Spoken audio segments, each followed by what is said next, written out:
sistem ekskresi. Pada materi sistem ekskresi ini, kita akan membahas mengenai apa itu sistem ekskresi, organ-organ apa saja yang terlibat dalam sistem ekskresi, lalu gangguan-gangguan pada sistem ekskresi, yang keempat cara pencegahan, dan yang kelima yaitu latihan-latihan soal. Untuk penjelasan lebih lanjut mengenai sistem ekskresi, mari kita simak video berikut ini. Let's go!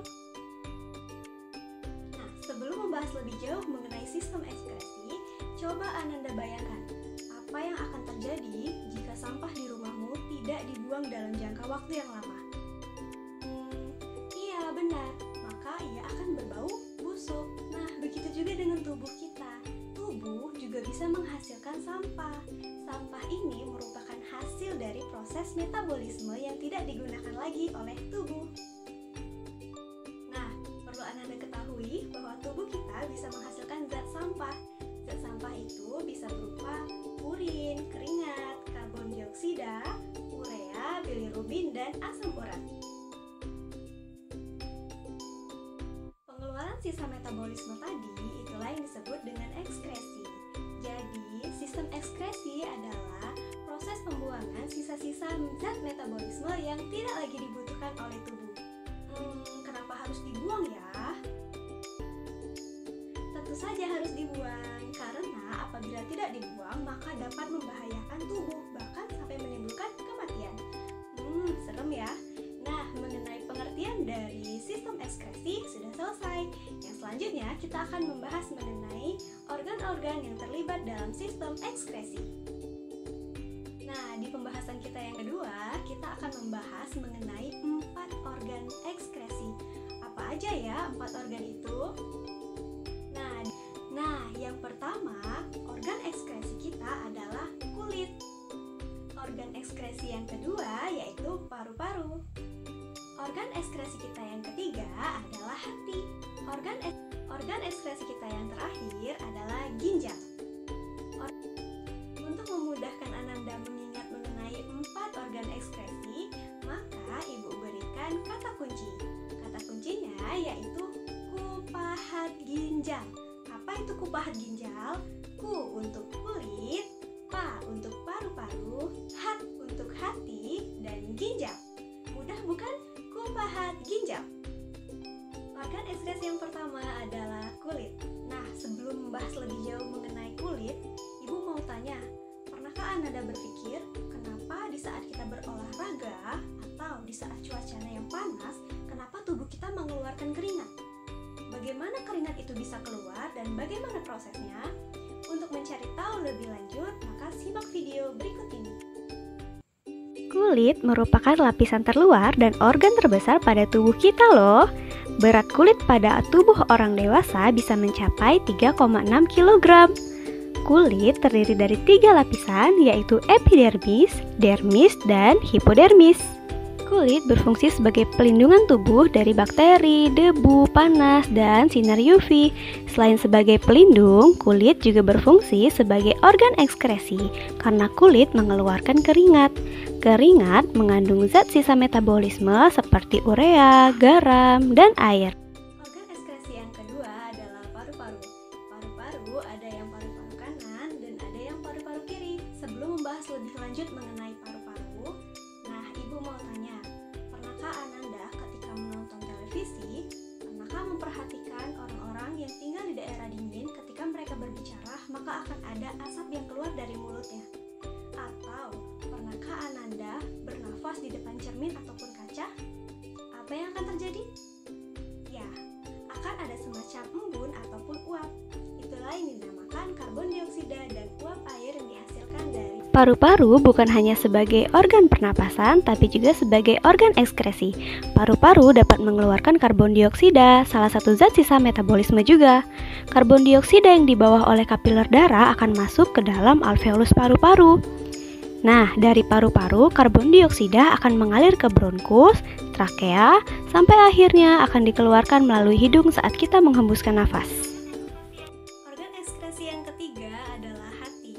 Nah, sebelum lebih lanjut membahas mengenai hati, di manakah letak hati?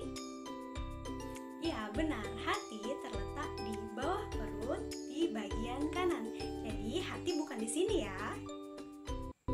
Hati dapat memecah senyawa racun untuk kemudian dikeluarkan bersama urin. Hati juga berfungsi untuk mengatur kadar gula darah, menghasilkan cairan empedu, dan menyimpan lemak, zat besi, dan vitamin. Organ ekskresi kita yang terakhir adalah ginjal. Nah, ginjal kita ada dua pasang, di kanan dan di kiri. Ginjal bentuknya seperti kacang. Nah, sebelum membahas lebih jauh mengenai ginjal, apa yang akan terjadi jika Ananda kurang minum? Ya, pinggangnya akan sakit karena ginjal akan berusaha keras untuk menghasilkan urin. Jadi, hasil ekskresi dari ginjal adalah urin. Nah, baik, kalau Ananda masih semangat ya, sekarang kita masuk ke materi 3 tahapan pembentukan urin. Tahap yang pertama yaitu filtrasi, kedua reabsorpsi, dan yang ketiga augmentasi. Nah, untuk memudahkan Ananda dalam menghafalnya, maka Ibu berikan kata kunci. Kata kuncinya yaitu Viraun. V untuk filtrasi, R untuk reabsorpsi, dan Aun untuk augmentasi. Jadi, kata kunci untuk filtrasi, reabsorpsi, dan augmentasi adalah Viraun. Gampang bukan? Darah yang mengandung sisa metabolisme masuk ke glomerulus untuk disaring. Air, urea, glukosa, garam, dan asam amino akan lolos dari glomerulus dan akan ditabung sementara di kapsula Bowman. Dan hasil penyaringan ini merupakan urin primer. Urin primer kemudian masuk ke TKP untuk proses kedua, yaitu reabsorpsi atau penyerapan kembali zat yang masih diperlukan oleh tubuh. Air, gula, dan garam akan diserap kembali oleh tubuh. Hasilnya disebut dengan urin sekunder. Urin sekunder kemudian masuk ke TKP untuk proses augmentasi atau penambahan zat-zat lain yang ikut dikeluarkan bersama urin. Hasil dari proses augmentasi ini yang kita sebut sebagai urin sebenarnya.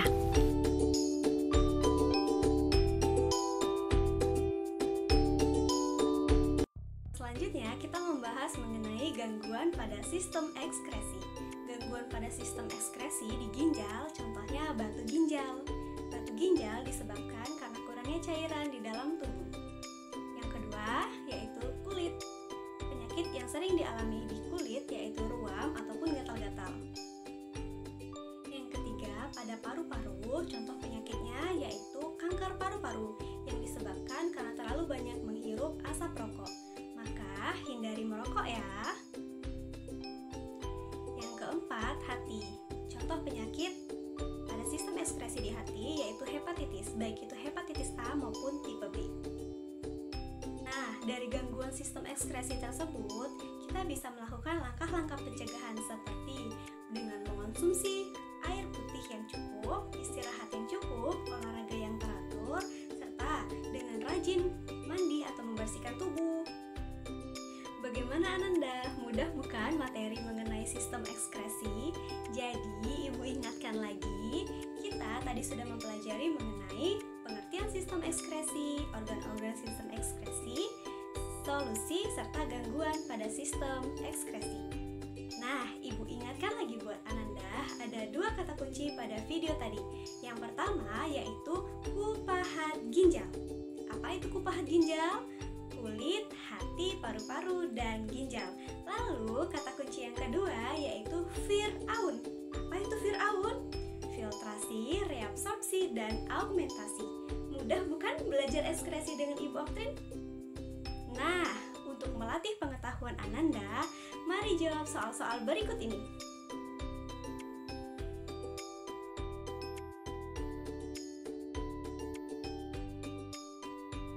Gimana nih? Apakah Ananda bisa menjawab soal yang Ibu berikan? Jika bisa, Ananda hebat. Nah, sampai di sini dulu ya video penjelasan mengenai sistem ekskresi. Kita bertemu di video-video selanjutnya. Dadah! Ibu akhiri. Assalamualaikum warahmatullahi wabarakatuh. Jangan lupa belajar.